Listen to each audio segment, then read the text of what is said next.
The evolving leader. You wake up in a hospital bed. It's too quiet. You walk outside and realize the world you protected as a deputy is gone, replaced by a graveyard that won't stay buried. You panic for a second, but then you find them, your wife, your son, and you realize your badge doesn't mean anything if you can't keep them breathing. At first, you try to be officer-friendly. You look for the facts, you try to hold a vote for every decision, and you tell yourself there's still a right way to do things. But then you lose people. You see your best friend turn into a monster and you have to be the one to put him down. You stop shaving. Your skin turns to leather under the sun and layers of grime. When you run into a threat, your predator mode kicks in.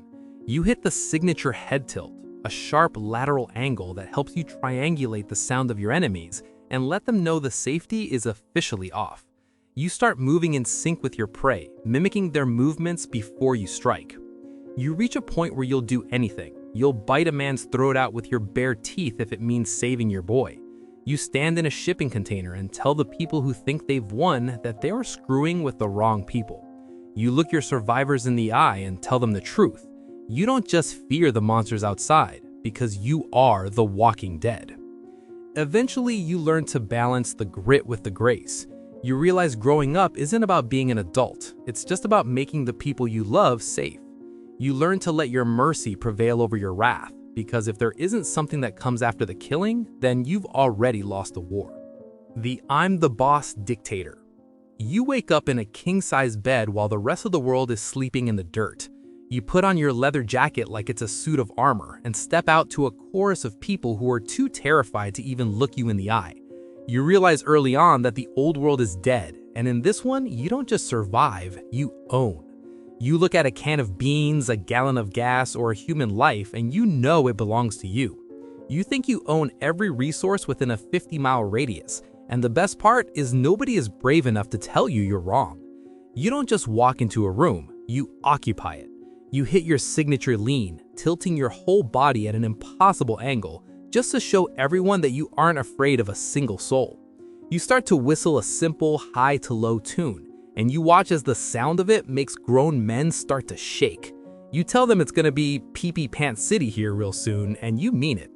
You carry a girl made of wood and barbed wire, and you treat her like a lady.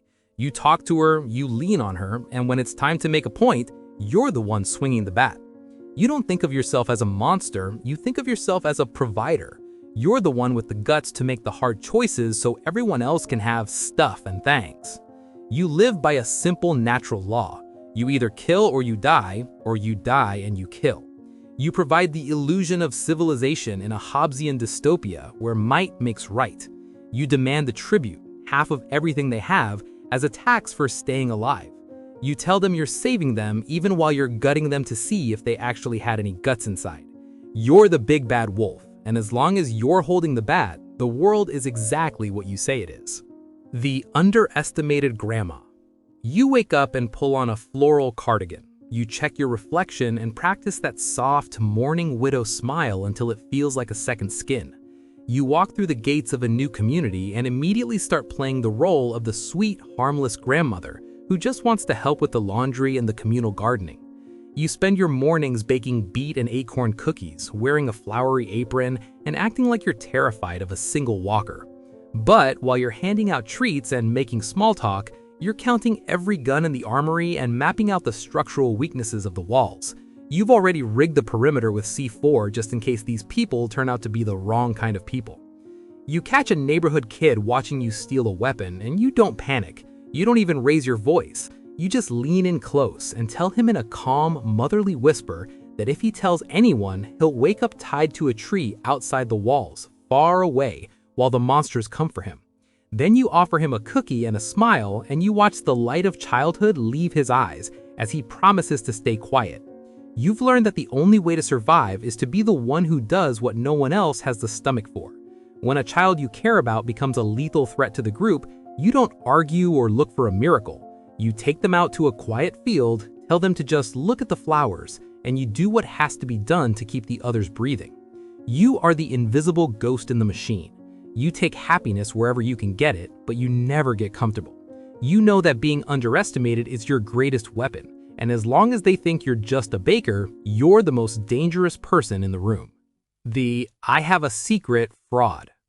You wake up and realize you are an out-of-shape high school teacher in a world that only rewards the strong.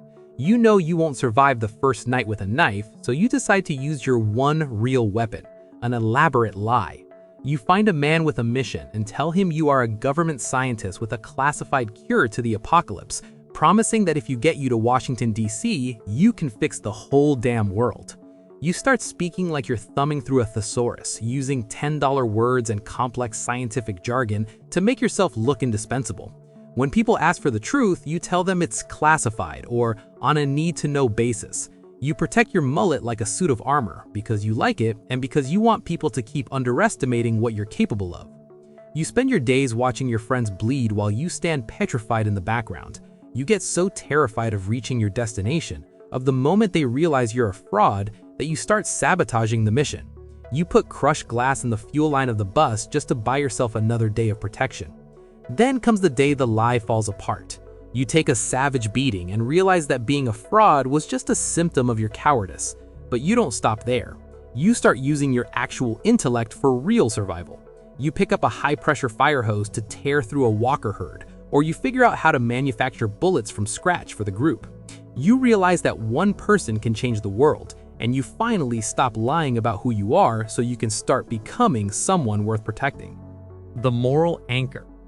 You wake up and the first thing you do is check your watch. Not because you have an appointment, but because you need to remember that time still exists even if the world has stopped. You spend your mornings on the roof of an RV or the edge of a porch, looking out over a landscape of death and thinking to yourself that if you'd known the world was ending, you would have brought much better books. You're the one who watches the group from the sidelines, not because you're afraid to fight, but because you're terrified of what they're becoming. When everyone else is ready to pull the trigger on a prisoner just to feel safe, you're the one who stands in the way. You remind them that keeping your humanity is a choice, and that the moment you start killing people for crimes they might never even attempt, the old world is officially dead. You spend your time cleaning your glasses over and over, as if a clearer view of the world will help the others see the morality they're losing. You offer homespun wisdom and Faulkner quotes, even when a walker is literally chewing on the fence, because you know that without a conscience, you're just a different kind of monster. You learn the hard way that you can't make a deal with the devil without being the one to pay the price.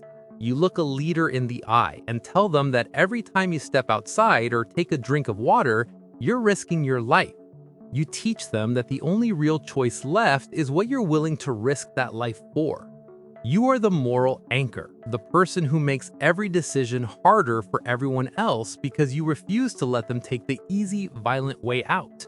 You hold on to the sun rising every morning as proof that there's still something worth saving, even if you're the only one left who remembers why.